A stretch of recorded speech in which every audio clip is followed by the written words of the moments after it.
This is Emerald Vibes. We're here in the lobby of the beautiful Tropical Mansion Suites in Sweeney's, Montserrat. I'm sitting with Thalia from Antigua and Shaunelle from St. Vincent. Hi, ladies. Good morning. Good morning. I'm fine, thank you. And you? Not too bad. And again, we're talking music and what it's like to be a Caribbean woman. We're changing the world through music. Thalia, tell me how you got into music. Well, I was actually pushed into music. My father influenced me into singing at the age of 7, and I've been singing from ever since. Junior Calypso coming right up in 2003, 2004. I was crowned the Junior Monarch, and then I wasn't eligible anymore, so I went on to the female show. And then in 2009, with my own pen song, I came first runner-up in the females, and then we didn't have that show anymore, so I had no choice but to go into the Monarch show, which is the male show. And in 2010, penning my own song, I came second for the first time. And I've been singing ever since, up until this year now. I was crowned the Monarch, the youngest and second female monarch from Antigua. Nice, congratulations. So it feels real great. Your dad, he's in the music business in Antigua, Yes, right? He's, my dad's Trevor King Zakari. He's well known for his political songs. He's a person like that. He likes to hit them with his songs. So yes. So do you think that you have that ability as well, following after daddy? I do actually, but my thing is I sing social ills. I leave the politics to, there are many people singing politics. So I pick social ills, like things happening in my community, things happening to children, or things that I think needs to be changed. So that's what I mostly base on when I'm singing my calypso. I make that sure. Okay. And Shaunelle, what about you? How did you get into music? Well, I started singing at the age of 9. At my primary school, they selected a bunch of us to try out to represent the school at the junior calypso competition, and I won. And from that point on, this was in 93, sorry, I've been winning that school show from 93 up to 2002 when I completed my college education.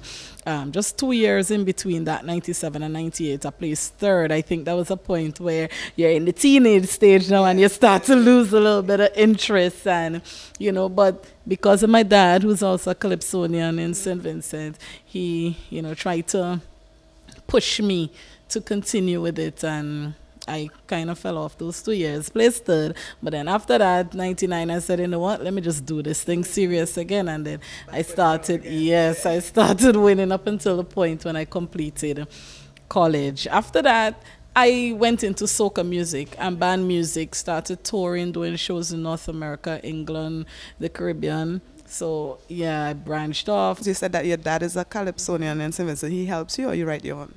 My dad actually does not write for me because our styles, what I want is so different. And so my dad does not write for me. I'm sure he wants to, but I've been finding a very nice way to say Daddy no. But he's very supportive. But I've had a school writer. I've used a couple of the writers in St. Vincent, but when I really found my calling is when I met Crystal in 2012. And 2013, 2014, I've been doing Crystal's songs, which has really propelled me, and I think she has what I would have been looking for since I left school. And, I'm very, very happy about it. I'm happy with her writing and her style, and I think we make a very good team, so that's how it's been going. So it's a winning formula, so why change it, right? I change it.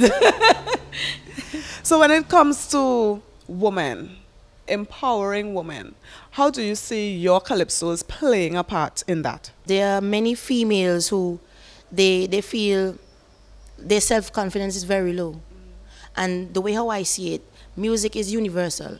So you just bringing out this song that gives this person this positive vibes. As I said, I sing social ills, like to tell them to keep their head up and push forward and never give up. So that's how I see it. That's how I like to put out my music, so I feel it could help somebody else except me. Because it does help me, because I love singing and I love my music and it makes me feel great. But I would like to do that through my music for other females, to help them in some way.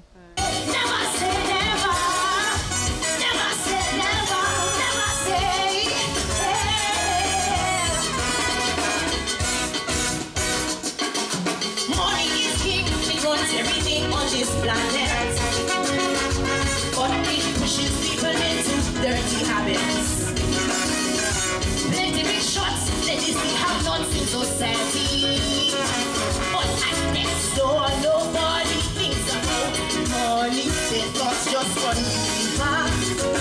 precious moments.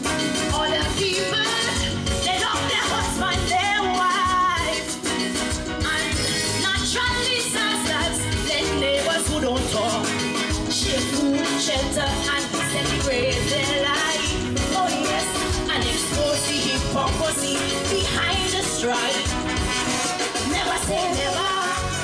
Life is full of twists. I'm not perfect, but I try as best to be a role model to the children, to the younger females, to females who's been around much longer than I have, you know, to try and keep the head on, because not only do I do music, you have to keep the academics in line as well.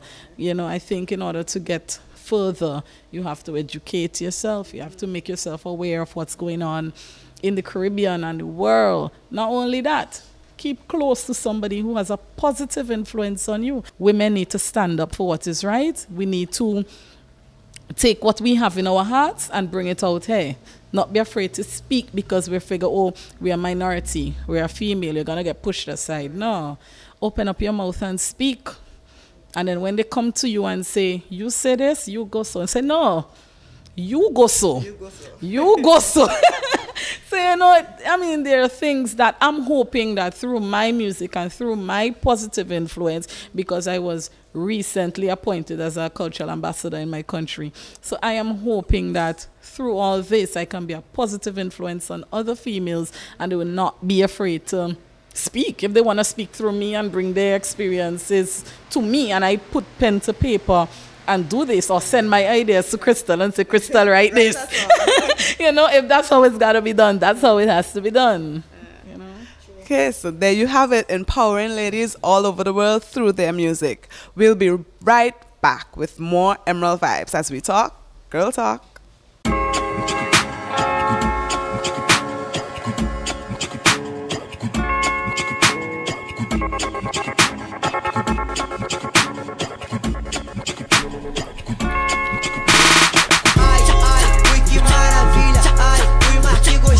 Ela chupa minha língua, isso é delícia. Ai, ai, ui, que maravilha. Ai, ui, mas que gostoso. Ela chupa minha língua, isso é delícia. Vem com o chefe, vem com o chefe. Here's more great music.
I'm here with Queen B from Anguilla and Jacqueline from St. Kitts and Nevis. How are you doing, ladies? Fine, thank you. Jackie, I can call you Jackie, right? Yes. Right. How did you get into the music business? I started in St. Kitts as a junior calypsonian, and I have been singing ever since. Don't ask the age, please. I won't. Never ask a lady her age. Yes. Or her weight. So you started in junior calypso, you never branched off into soca or anything like that, just straight calypso? Strictly calypsonian. Strictly a calypsonian. Okay. What about you, Queen B?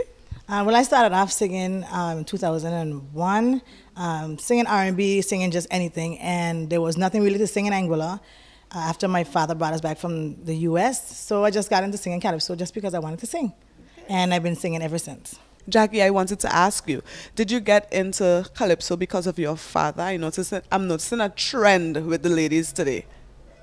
I'm different. I started off of my own initiative. Never had anybody influencing me apart from listening to people like Sparrow, Rose, Chalkless, and those kind of calypsonian. But this was something that was intrinsic. I started just reading poems that were inside of books and putting melodies to them, just like that. What was kind of strange, as people think even today, that I don't have any musical background, in that I don't play an instrument, I don't write music, but from day one, I've been composing my own calypsos, yeah. Okay. So no one has ever written a song for you? Never. I had an instant when I was in junior calypso, where the teacher who asked me to sing in the competition for the school, which I represented, he wrote a song for me, and it was not age appropriate. And it's from that day, at the age of 15, I decided no one was going to write for me, because in retrospect, when I looked at the lyrics, it was really something that was sexist, and it was not nice for a 15-year-old. And I felt very uncomfortable when one musician, the backup band, he said, "But what this little girl know about what she's singing?" And it resonated with me. And from then on, I decided no one was going to write for me. But every time I think that I have the criteria done, some of the subsections giving me a mental block. And every time I think that I would get some sort of accolade, my compositions, I'm afraid, they say cannot make the grade. And this act of competing, need large scale planning, and a lot of scheming, like when politicians campaigning. I didn't know I had to lie to get in the top 3. I sing about a thriving economy. I didn't know I shouldn't make any comment on the problems facing the government. I didn't know even though people find it life hard, all they want to hear about who gets in the yard. Your songs, I can imagine, they have some form of empowerment for ladies. Definitely so. And as a teacher, I always go into the classroom. The classroom represents the communities that we live in, the society. And most of my topics, they come out of what is going on, be it political. I don't run away from politics, because you can never do anything without having some political overtures on it, or connotation or whatnot. And so I am not one of them who are afraid if the government is messing up. I'm not afraid to attack them in song. Okay. So political, social, it doesn't anything, matter. name it, I've done it. Okay. What about you, Queen Bee? Where do your themes for your music come from? I had a chance to go to Trinidad for Carrie Festa after winning the National Monarch competition in 2007. And I had 2 weeks of calypso, and I just became passionate. I fell in love with calypso then and there, and not just music. And being a passionate person, I found myself singing about things that bothered me, not just singing about the beautiful things in the island, not just singing about children and tranquility and the island. I found myself getting wrapped up in politics, which nobody wants to touch. And I've gained enemies from that, but they found out that after a while, what I'm singing is actually true. You know, we put you there to do something, and we expect results. And so I was criticized by one of the members of the government, being the head of the Queen's Committee. You know, he said that we didn't get enough girls in the show because the chairperson was too heavy, so the girls weren't coming forward. And I was very hurt by that, and I wanted to quit and resign. I said, you know what? You don't mess with a woman with a mic. You know, don't do that. So I attacked him in song, and you know, said there's no women in government right now in Anguilla either. So I made that my platform to sing out for women, to sing for justice, to sing against the things that are not, you know, correct in society. So I have, over the past years, sang against government, and I'm not for any particular party. But I think if, as a calypsonian, our job is to represent the people, and that's what I am about. And I'm a lover of calypso, a lover of music, and I think I'm here to enjoy myself, and I'm here to speak out for the women, not only in Anguilla, but across the region, and represent all calypsonians. I just use calypso as a stepping stone to do anything I want to do. I see myself being the next chief minister of Anguilla in 2020. I see myself running for politics. I don't see anything as a barrier, and I think barriers are meant to be moved. So young women, don't let anyone stop you from doing anything you want to do. Barriers are meant to be moved, and we are here to move them, and we're not going to let men keep us down. You know, not bashing the men, but, you know, it's an equal society, and if you would like to have your rib back, you know, we can arrange that as well. But we're here to stand out, not blend in. So stand out, don't blend in, young women. What happened to we in this our country? Something strange with this generation. Something strange, something sure not right. Something strange, destroying our children. Something strange, 'cause all they want to do is fight. Something strange with our youngsters, like the world they want to conquer. Something strange in that neighborhood, everyone crying out murder. Then I hear the sound of exploding guns, and no one wanted to them. Things are not like they used to be. And that's something strange, something strange, something strange.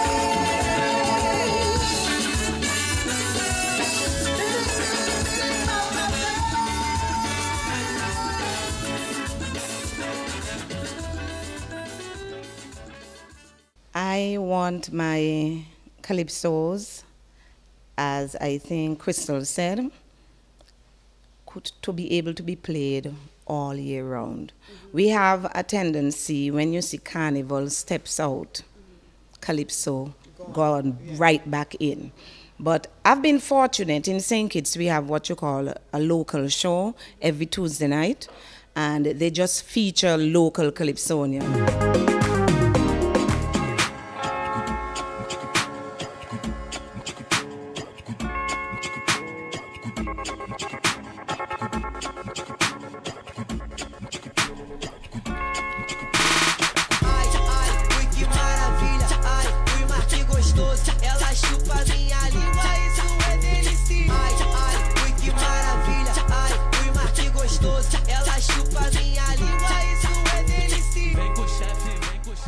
There you have it, 6 talented females throughout the region.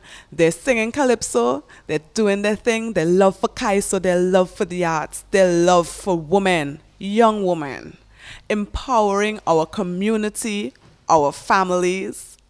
It's Girl Talk on Emerald Vibes. Are you ready to flourish? Get Narissa Golden's new book, 30-Day Guide to Living Happy. It offers 30 days of motivation and declarations. Get 3 bonus days of inspired actions and pages to note your thoughts. 30-Day Guide to Living Happy, now available on Amazon.com and NarissaGolden.com. I'd like to say thank you for all the great feedback and love shown for Emerald Vibes online. It's always a pleasure to be with you. I'm your host, Sharlene Lindsay, and remember, keep the vibes.